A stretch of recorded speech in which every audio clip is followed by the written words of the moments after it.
Hello students. हम second unit study कर रहे हैं काइनेमेटिक्स। इसमें एक चैप्टर कंप्लीट हो चुका है, motion in a straight line. Second पे आते हैं, मोशन इन ए प्लेन। और इसमें हम वेक्टर की स्टार्टिंग कर चुके हैं। कल हमने कुछ vector, polar vector, coaxial vector, polar and axial vector, और उसके बाद unit vector, equal vector, negative vector, ये पढ़े थे। कुछ वेक्टर्स बच गए थे, वो आज देखते हैं। एक आता है बेटा को इनिशियल वेक्टर्स। समझिए, दैट इज को इनिशियल वेक्टर्स। बेटा को इनिशियल वेक्टर्स क्या होते हैं? को इनिशियल वेक्टर्स होते हैं the vector whose starting point is same. मतलब कोई भी ऐसे वेक्टर जिन सब का स्टार्टिंग पॉइंट क्या होता है, सेम होता है, या कॉमन इनिशियल पॉइंट होता है, उन्हें कहते हैं को इनिशियल वेक्टर्स। तो क्या बताए जाएंगे? The vectors are said to be co-initial,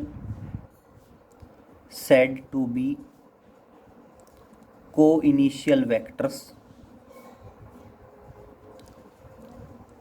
if they having same initial point,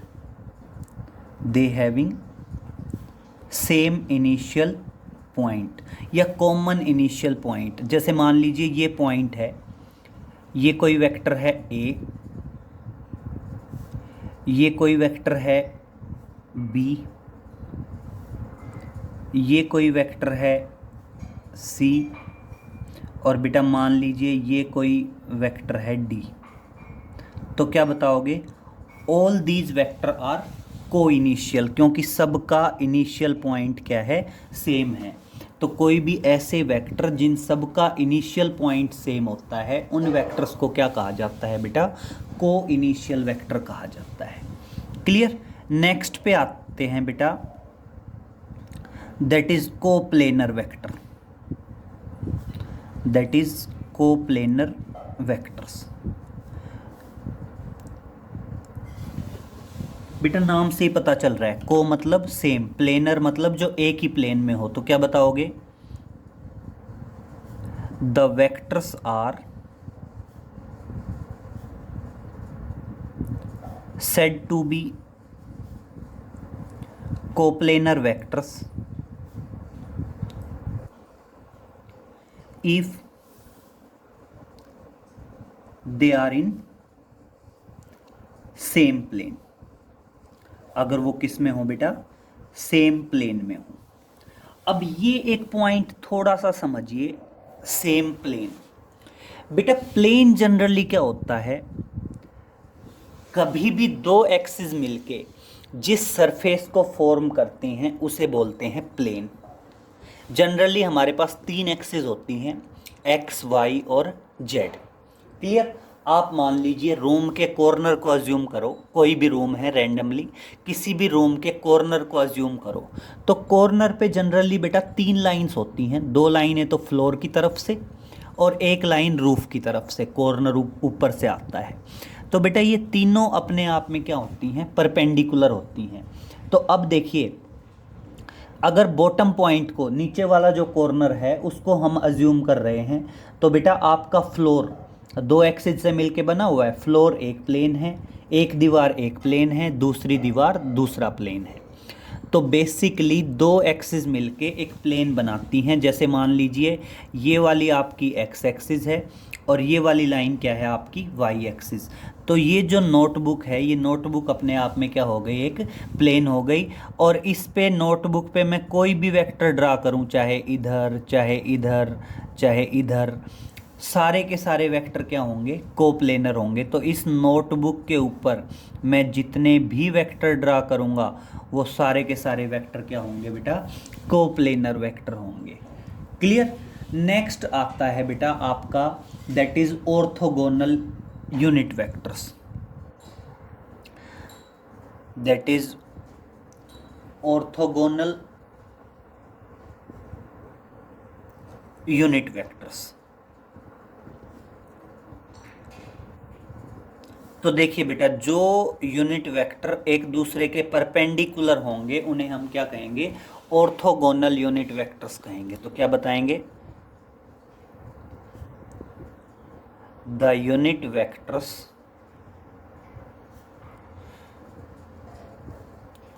which are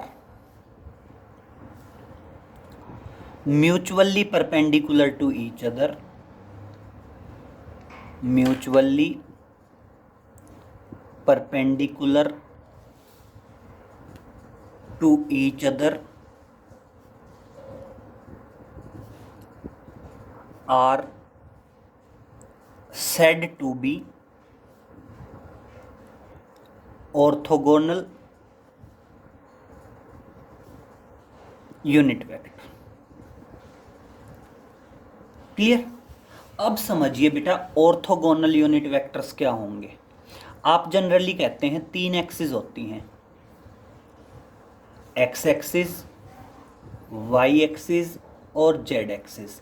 हमने प्रीवियस लेक्चर में बताया है, एक्स एक्सिस में यूनिट वेक्टर आई कैप, वाई एक्सिस में यूनिट वेक्टर जे कैप और जेड एक्सिस में यूनिट वेक्टर के cap. अब ये एक्सिस एक दूसरे के परपेंडिकुलर हैं, तो इनके यूनिट वेक्टर्स भी क्या होंगे? आपस में परपेंडिकुलर होंगे। तो आप क्या बताओगे? आई वेक्टर क्या है? Unit vector along x axis. J vector क्या है? Unit vector along Y axis. And बेटा के वेक्टर क्या है? Unit vector along Z axis. और क्या बताओगे? दीज आर परपेंडिकुलर तो हैं ही एक दूसरे के, तो क्या बताओगे? These are orthogonal unit vectors. These are orthogonal unit vectors. Clear? Next पे आते हैं बेटा, दैट इज नल वेक्टर और जीरो वेक्टर। आप कह दीजिए नल वेक्टर या कह दीजिए जीरो वेक्टर। तो समझिए, नल वेक्टर या जीरो वेक्टर क्या होगा बेटा? जिसके अंदर क्या होगा? whose magnitude is zero. तो क्या बताएंगे? The vector whose magnitude is zero and having no sense of direction, and having no sense of direction, मतलब जिसकी डायरेक्शन की कोई सेंस नहीं है। जैसे सपोज करिए बेटा, फोर्स एक वेक्टर क्वांटिटी है। ये मैं पेन कैप की बात करता हूँ। मैं कहता हूँ पेन कैप के ऊपर अपवार्ड डायरेक्शन में 0 न्यूटन का फोर्स लग रहा है। मैं कहता हूँ पेन कैप पे डाउनवर्ड डायरेक्शन में 0 न्यूटन का फोर्स लग रहा है। तो बेटा ये अपने आप में क्या हो गया? नल वेक्टर हो गया। जब 0 न्यूटन हो गया तो कैप मूव नहीं करेगा, चाहे फिर वो फोर्स अपवार्ड लग रहा हो या डाउनवर्ड लग रहा हो। तो इस तरह से नल वेक्टर के अंदर किसी तरह की कोई डायरेक्शन की सेंस नहीं होती और इसका मैग्नीट्यूड क्या होता है? 0 होता है। क्लियर? और बेटा नल वेक्टर को जनरली हम जीरो वेक्टर या फाई से रिप्रेजेंट करते हैं। इसको generally it is represented by zero vector और फाई। जनरली जीरो वेक्टर या फाई से डिनोट करते हैं। और ध्यान रखना कि अगर किसी वेक्टर में जीरो वेक्टर ऐड किया जाए या किसी वेक्टर में जीरो वेक्टर को सब्ट्रैक्ट कर दिया जाए, there is no effect on the vector. Vector के ऊपर कोई इफेक्ट नहीं पड़ता। क्लियर हो गया? लेकिन अगर बेटा किसी वेक्टर को, किसी जीरो वेक्टर को किसी नेचुरल नंबर से मल्टीप्लाई कर देते हैं तो भी वो वेक्टर क्या रहेगा बेटा? 0 ही रहेगा। क्लियर हो गया? तो नल वेक्टर का बेसिकली कोई कॉन्सेप्ट नहीं होता।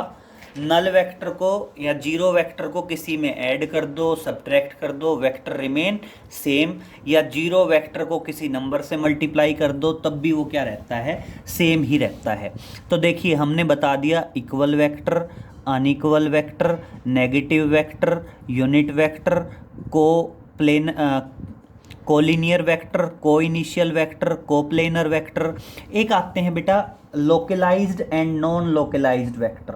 तो ध्यान रखना, लोकलाइज्ड मतलब जिनका इनिशियल पॉइंट देखो दो हैं, एक लोकलाइज्ड और एक नॉन लोकलाइज्ड। आप सिंपल समझेंगे, इनिशियल पॉइंट फिक्स हो और इनिशियल पॉइंट फिक्स ना हो। Clear.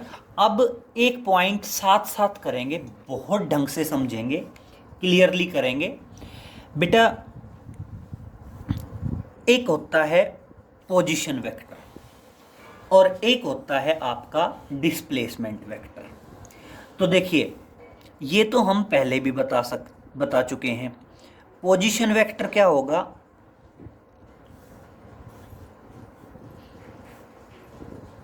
The vector which describe the position of a body. जो क्या करेगा बेटा, किसी भी पार्टिकल या बॉडी की पोजीशन को जो डिस्क्राइब करेगा उसे हम क्या बोलते हैं, that is known as the position vector. Clear. तो क्या बताएंगे, the vector which tells about the position of a particle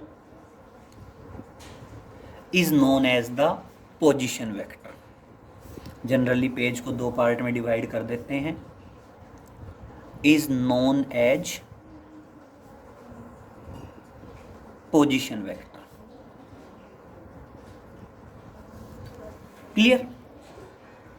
फिर पोजीशन वेक्टर को निकालते कैसे हैं, समझिए। मान लीजिए मैं कहता हूं ये ओरिजिन है, ये एक्स एक्सिस है, ये वाई एक्सिस है, ये जेड एक्सिस है, और कोई पार्टिकल है यहाँ पे, कोई पॉइंट, कोई बॉडी, कोई पार्टिकल यहाँ पे है, और यहाँ पे एक्स वाई जेड ये इसके कोऑर्डिनेट है। तो पोजीशन कोऑर्डिनेट क्या आएगा, ओरिजिन से पॉइंट की तरफ आएगा, सॉरी पोजीशन वेक्टर। और आप पोजीशन वेक्टर को कैसे निकालेंगे, पोजीशन वेक्टर को बताएंगे that is magnitude x i cap, y j cap, plus z k cap. Clear. ये हुआ पोजीशन वेक्टर। फिर पोजीशन वेक्टर के बाद अब हम आते हैं मैग्नीट्यूड ऑफ पोजीशन वेक्टर, या मैग्नीट्यूड ऑफ ए वेक्टर। किसी वेक्टर का मैग्नीट्यूड कैसे निकालेंगे, तो देखिए जनरली मैं इसी पोजीशन वेक्टर से स्टार्ट करता हूं। मान लीजिए आप कह रहे हो पोजीशन वेक्टर आर है, पोजीशन वेक्टर आर किसके बराबर है, x i cap, y j cap, plus z k cap. यही है ना पोजीशन वेक्टर। तो देखिए मैग्नीट्यूड को कैसे रिप्रेजेंट करेंगे, मैग्नीट्यूड को रिप्रेजेंट करेंगे या तो खाली आर लिखेंगे, या क्या करेंगे, आर वेक्टर के दोनों तरफ मॉडुलस का साइन लगाएंगे। और ये किसको रिप्रेजेंट कर रहा है, मैग्नीट्यूड को रिप्रेजेंट कर रहा है। और कभी भी ध्यान रखना, किसी भी वेक्टर का मैग्नीट्यूड क्या आएगा, अंडर रूट आई के कंपोनेंट का स्क्वायर प्लस जे के कंपोनेंट का स्क्वायर और प्लस के कंपोनेंट का स्क्वायर और उसका अंडर रूट। तो अगर आपको कभी भी कोई वेक्टर दे रखा हो तो उसका मैग्नीट्यूड हम निकाल सकते हैं। मैग्नीट्यूड कैसे निकलेगा, अंडर रूट आई के कंपोनेंट का स्क्वायर, जे के कंपोनेंट का स्क्वायर और के कंपोनेंट का स्क्वायर। क्लियर। नेक्स्ट हम बात करते हैं यूनिट वेक्टर। नेक्स्ट बात करते हैं यूनिट वेक्टर। अब बेटा कल हमने बताया था यूनिट वेक्टर क्या है, the vector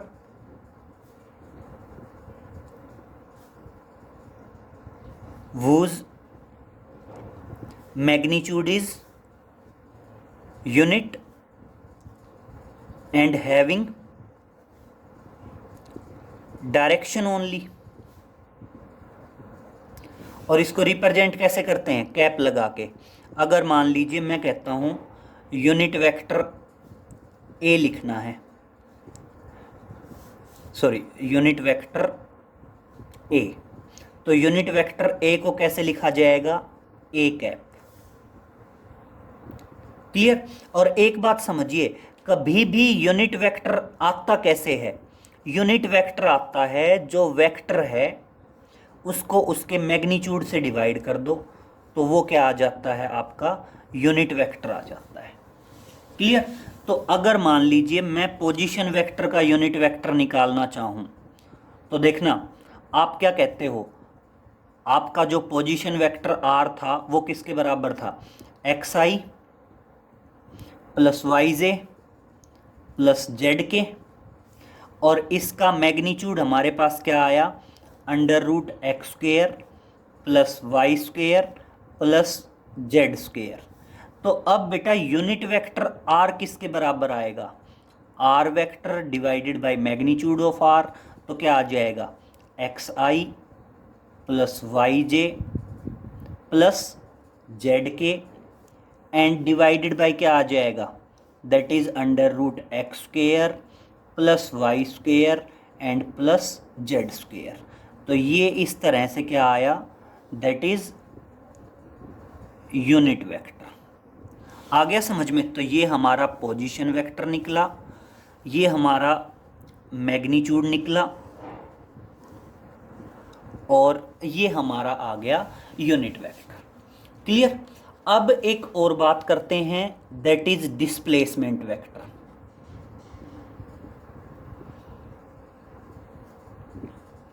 that is displacement vector. तो डिस्प्लेसमेंट वेक्टर क्या होगा बेटा, ये एक वेक्टर होगा जो किसी भी पार्टिकल के डिस्प्लेसमेंट को बताएगा।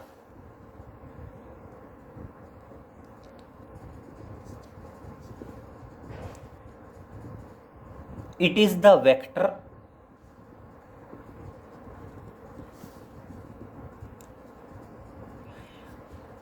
which tells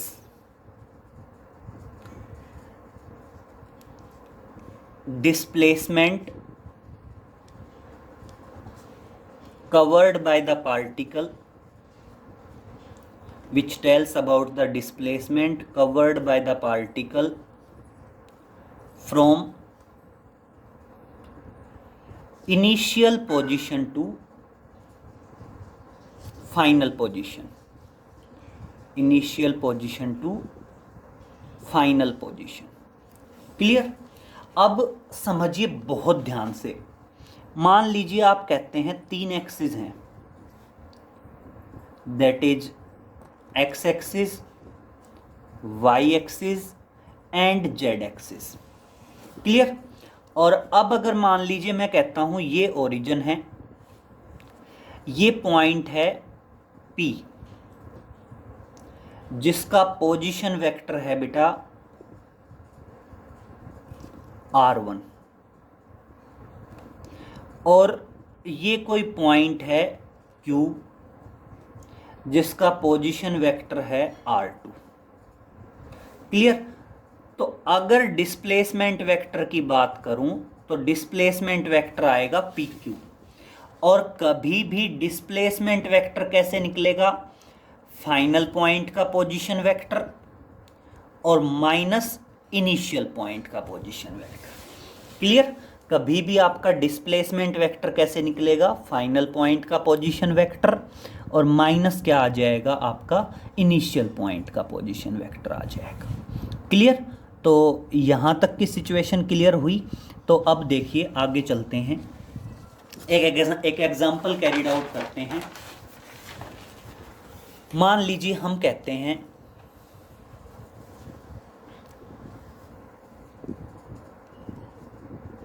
देखिए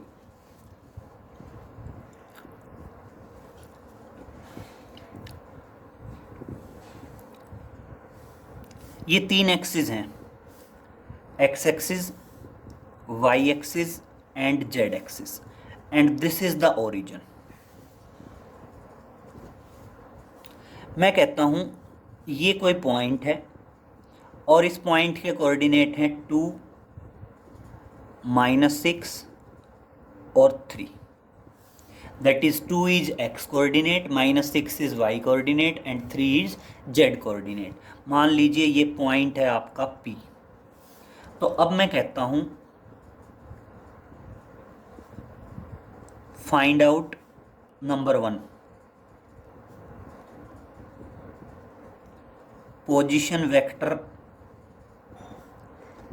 ऑफ पॉइंट P। दूसरा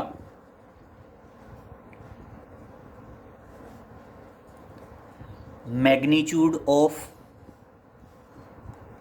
पोजीशन वेक्टर, और नेक्स्ट कहता हूं मैं that is unit vector of position vector, unit vector of position vector. Clear? 3 चीजें कही, पोजीशन वेक्टर बताइए, पोजीशन वेक्टर का मैग्नीट्यूड बताइए और यूनिट वेक्टर बताइए पोजीशन वेक्टर का। ठीक है, अब देखिए सबसे पहले पोजीशन वेक्टर। बेटा पोजीशन वेक्टर हमेशा ओरिजिन से पॉइंट की तरफ आता है, the vector which is directed from origin to position, और जनरली पोजीशन वेक्टर को आर से डिनोट करते हैं। क्लियर? तो अब देखिए अगर आर वेक्टर से डिनोट करते हैं तो पोजीशन वेक्टर मैंने बताया था एक्स कोऑर्डिनेट, और एक्स कोऑर्डिनेट के साथ आई कैप। आई कैप क्या है? That is unit vector along x axis, plus y coordinate. अब वाई कोऑर्डिनेट है -6 और साथ में वाई कोऑर्डिनेट की direction j cap, plus z coordinate, और जेड कोऑर्डिनेट के साथ डायरेक्शन क्या है? के कैप।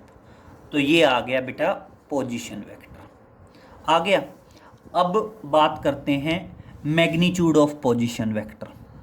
तो देखिए नेक्स्ट आया that is magnitude of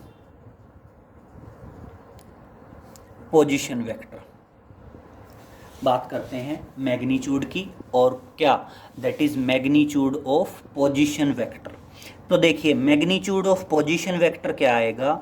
magnitude of position vector को या तो आर से लिखेंगे या क्या करेंगे, आर वेक्टर के दोनों तरफ मैग्नीट्यूड का साइन लगाएंगे, और किसके बराबर होगा? अंडर रूट आई के कंपोनेंट का स्क्वायर। बेटा आई का कंपोनेंट क्या है? 2, तो क्या आएगा? 2 का स्क्वायर आएगा, प्लस जे के कंपोनेंट का स्क्वायर। जे का कंपोनेंट क्या है बेटा? -6, तो क्या आएगा? -6 का स्क्वायर आएगा, और प्लस क्या आएगा बेटा? के कंपोनेंट का स्क्वायर। के का कंपोनेंट क्या है? 3, और क्या आ जाएगा? 3 का स्क्वायर आ जाएगा। ठीक है, अब समझिए क्या आ गया?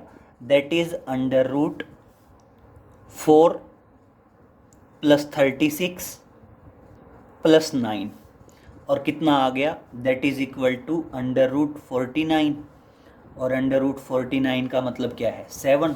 तो बेटा पोजीशन वेक्टर का मैग्नीट्यूड कितना आया? 7 आया। अब थर्ड पे आते हैं, that is unit vector of position vector. Unit vector बताना है, किसका यूनिट वेक्टर बताना है बेटा? पोजीशन वेक्टर का। तो देखिए unit vector of position vector क्या रहेगा बेटा? Unit vector of position vector रहेगा, वैसे भी मैंने बताया था यूनिट वेक्टर को जनरली कैप से डिनोट करते हैं, और कैसे निकलता है? किसी भी वेक्टर को उसके मैग्नीट्यूड से डिवाइड कर दीजिए, अपने आप में वो क्या आ जाता है? पोजीशन वेक्टर आ जाता है। तो कभी भी किसी भी वेक्टर को अगर उसके मैग्नीट्यूड से डिवाइड किया गया then we get the unit vector. तो देखिए आर वेक्टर क्या था आपका 2i minus 6j plus 3k। और अगर मान लीजिए मैं इसको 7 से डिवाइड करता हूँ तो ये क्या आ जाएगा, आपका यूनिट वेक्टर आ गया।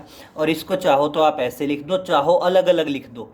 जो 7 है तीनों कोफिशिएंट के साथ अलग अलग डिवाइड कर दो।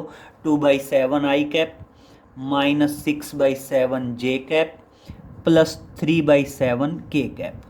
तो ये भी क्या है, अपने आप में यूनिट वेक्टर है। तो क्लियर हुआ बेटा। आप पोजीशन वेक्टर निकाल सकते हैं, आप किसी भी वेक्टर का मैग्नीट्यूड निकाल सकते हैं, और आप किसी भी वेक्टर का क्या निकाल सकते हैं, यूनिट वेक्टर निकाल सकते हैं। क्लियर। अब हम आगे चलते हैं, that is algebraic operations on the vectors. तो देखिए बेटा, अगर हम बात करें वेक्टर्स की, तो देखो आपने जनरली 4 चीजें पढ़ी होंगी, that is addition, subtraction, multiplication and बेटा डिवीजन। तो समझिए, वेक्टर्स को ऐड किया जा सकता है, वेक्टर्स को सब्ट्रैक्ट किया जा सकता है, बेटा वेक्टर्स को मल्टीप्लाई भी किया जा सकता है, लेकिन दो वेक्टर्स को आपस में डिवाइड कभी भी नहीं किया जा सकता।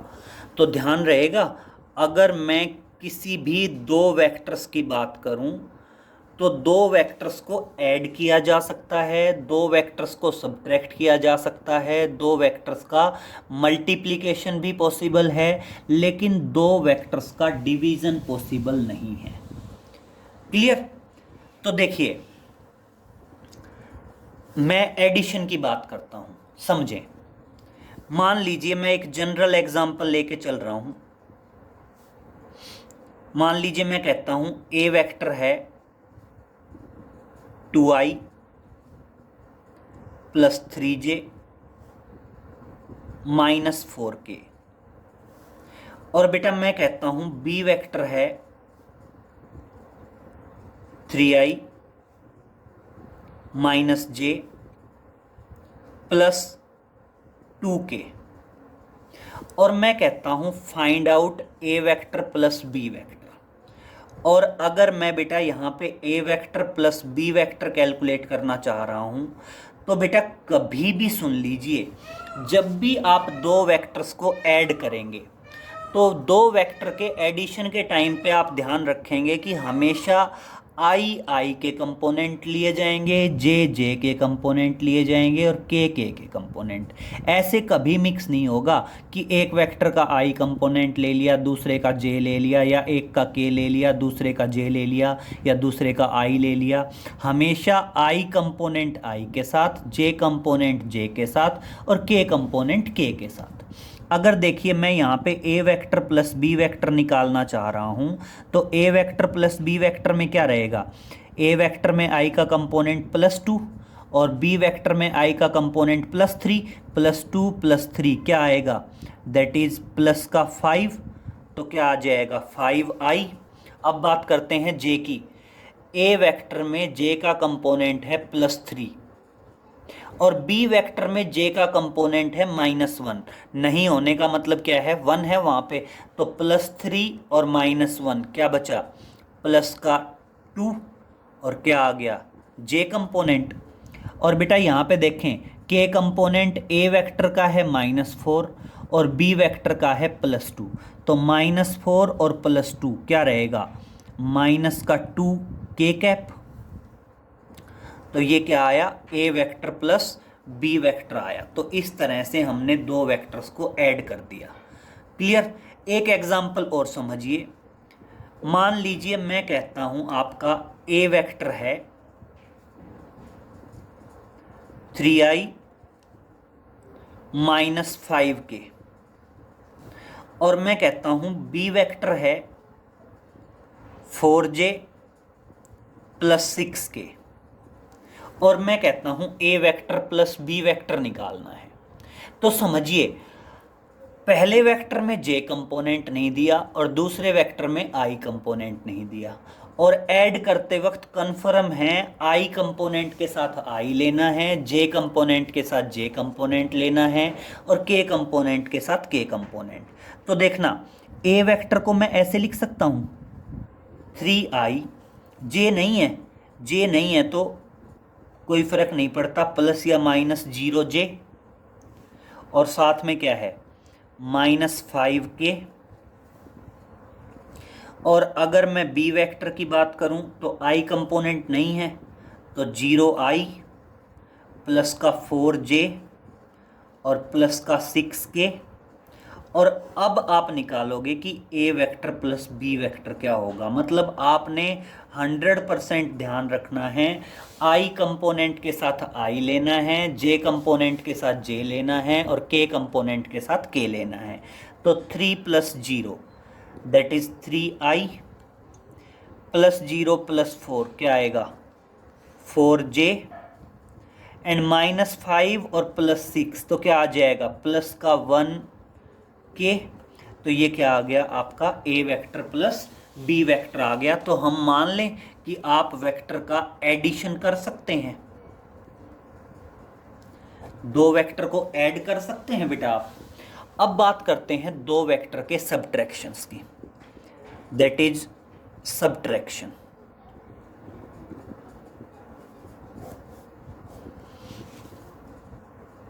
अब सब्ट्रैक्शन का पॉइंट समझिए बेटा।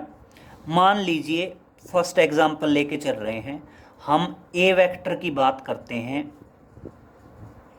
दैट इज यही ले लेते हैं 2i plus 3j minus 4k, और बी वेक्टर है 3i minus j plus 2k। Clear. अब देखिए, इसमें मैं कहता हूं a माइनस बी वेक्टर निकालना है, फाइंड ए वेक्टर माइनस बी वेक्टर, ठीक है। और एक मैं कहता हूं फाइंड बी वेक्टर माइनस ए वेक्टर। दोनों पॉइंट समझना। एक बार तो मैं कह रहा हूं ए वेक्टर माइनस बी वेक्टर निकालना है, और एक बार मैं कह रहा हूं बी वेक्टर माइनस ए वेक्टर निकालना है। क्लियर, दो चीजें हैं। तो देखिए, दोनों पे आते हैं। सबसे पहले देखिए कि अगर ए वेक्टर माइनस बी वेक्टर है तो पहले ए वेक्टर को लिख लीजिए, that is 2i plus 3j minus 4k। फिर बी वेक्टर को लिख लीजिए, that is 3i minus j plus 2k। अब बेटा मेरी बात बहुत ध्यान से सुनो। अगर आपने ए वेक्टर माइनस बी वेक्टर निकालना है तो जो वेक्टर माइनस करना है उसके सारे साइन चेंज कर दिए जाते हैं। साइन चेंज करने का मतलब क्या है, प्लस का 3i था माइनस का कर दिया जाएगा, माइनस का j था प्लस का j कर दिया जाएगा, प्लस का 2k था माइनस का 2k कर दिया जाएगा। तो मतलब ऊपर वाले साइन को भूल जाइए, जिस वेक्टर को माइनस करना होता है उसके सारे साइन क्या कर दिए जाते हैं, चेंज कर दिए जाते हैं। क्लियर। तो देखिए अब क्या आएगा बेटा, प्लस का 2 माइनस का 3 तो क्या आ जाएगा, दैट इज -1i कैप। फिर प्लस का 3 और प्लस का 1 तो क्या आएगा, प्लस का 4j। और देखिए -4 और -2 क्या आ जाएगा, दैट इज -6k। ठीक है। तो ध्यान रहेगा, जो वेक्टर माइनस करना है उसको नीचे लिखेंगे और उस वेक्टर के सारे साइंस क्या कर दिए जाएंगे, चेंज कर दिए जाएंगे। और अगर मान लीजिए मैं यहाँ पे कहता हूँ कि मैंने बी वेक्टर माइनस ए वेक्टर निकालना है, तो देखिए बी वेक्टर माइनस ए वेक्टर करना है, तो आप यहाँ पे देखेंगे पहले बी वेक्टर को लिखेंगे। अब बी वेक्टर क्या है बताना, that is 3i minus J plus 2k। और माइनस ए वेक्टर करना है तो अब ए वेक्टर को लिखेंगे। ए वेक्टर क्या है, that is 2i plus 3j minus 4k। और अब यहां पे देखिए बेटा, अगर हमने बी वेक्टर माइनस ए वेक्टर करना है तो इसका मतलब हम ए के सारे साइन चेंज करेंगे। प्लस 2i है तो माइनस 2 लेंगे, प्लस 3j है तो माइनस 3j लेंगे, माइनस 4k है तो प्लस 4k लेंगे। क्लियर। तो माइनस जिस वेक्टर को माइनस करना है उस वेक्टर के सारे साइन जो हैं उनकी पोलरिटी को चेंज कर दिया जाता है। तो देखना प्लस 3 माइनस 2i, तो प्लस 3 और माइनस 2 क्या आएगा, प्लस का 1i, माइनस 1 माइनस 3 क्या आ जाएगा, माइनस का 4j। और देखिए प्लस का 2 और प्लस का 4 क्या आएगा, प्लस का 6k आएगा। अब एक पॉइंट बहुत ध्यान से समझिए, आप कभी भी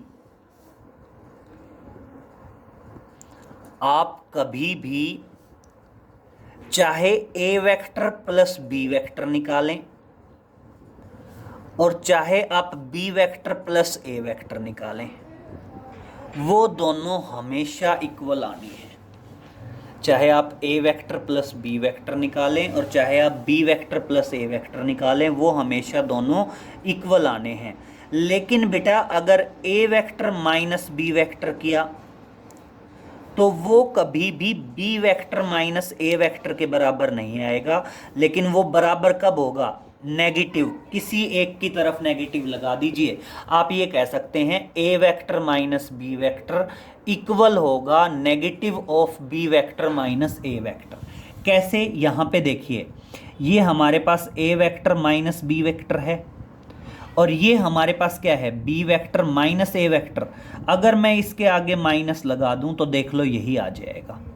तो इसलिए आप ध्यान रखेंगे कि a vector plus B vector वो इक्वल होगा b vector plus a vector के।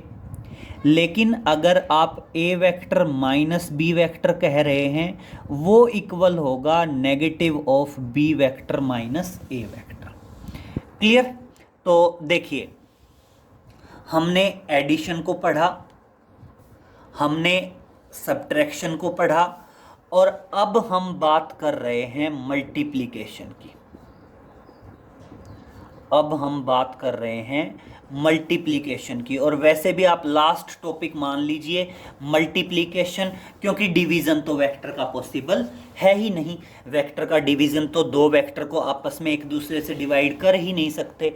अब एक पॉइंट समझिए बेटा, देखिए आप जब नॉर्मल मैथमेटिक्स में करते हैं, स्केलर क्वांटिटीज़ की बात कर रहा हूँ मैं, स्केलर क्वांटिटीज़ के टाइम पे क्या होता है, आप एक पॉइंट देखिए, आप कहते हैं 6 × 3 और आप कहते हैं 6 × 3, दोनों में कोई डिफरेंस नहीं है। This is 18 and this is also 18. But in case of vector, बेटा ये दोनों चीजें अलग हैं। But in case of vector, both these are separate. Clear?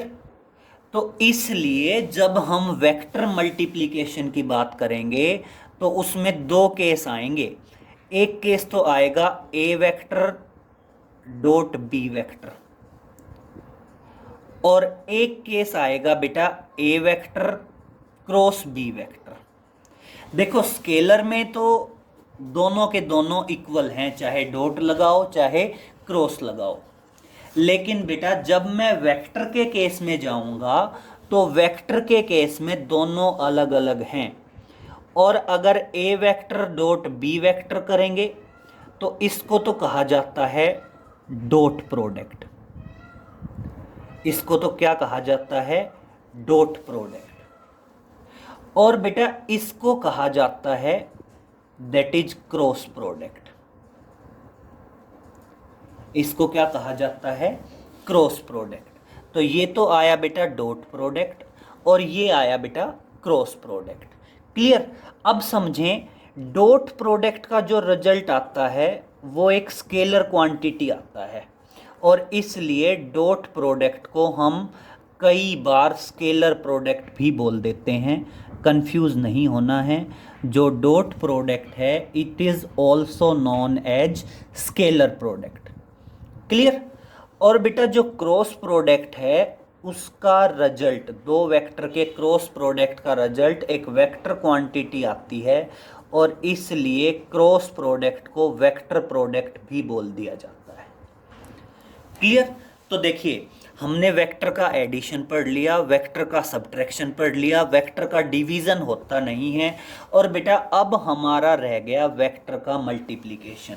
और वेक्टर के मल्टीप्लिकेशन में दो सिचुएशंस आएंगी, डॉट प्रोडक्ट और क्रॉस प्रोडक्ट। और बेटा दोनों काफ़ी लेंथी टॉपिक हैं, तो आगे नेक्स्ट लेक्चर जो भी बनेंगे उनमें एक लेक्चर में एक दिन डॉट प्रोडक्ट और डॉट प्रोडक्ट की एप्लीकेशंस पढ़ेंगे, और जो उससे नेक्स्ट लेक्चर बनेगा उसमें हम पढ़ेंगे क्रॉस प्रोडक्ट और क्रॉस प्रोडक्ट की एप्लीकेशंस।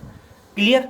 तो उससे पहले हम एक बेसिक लेक्चर और देंगे, एक लेक्चर देंगे जिसमें हम अलग अलग न्यूमेरिकल्स कर लेंगे, यूनिट वेक्टर निकालने के, ऐड करने के, सब्ट्रैक्ट करने के, पोजीशन वेक्टर निकालने के, डिस्प्लेसमेंट वेक्टर निकालने के। और उसके बाद बेटा एक दिन स्पेसिफाइड होगा एक लेक्चर डॉट प्रोडक्ट या स्केलर प्रोडक्ट का, और एक दिन एक लेक्चर स्पेसिफाइड होगा क्रॉस प्रोडक्ट या वेक्टर प्रोडक्ट का। क्लियर?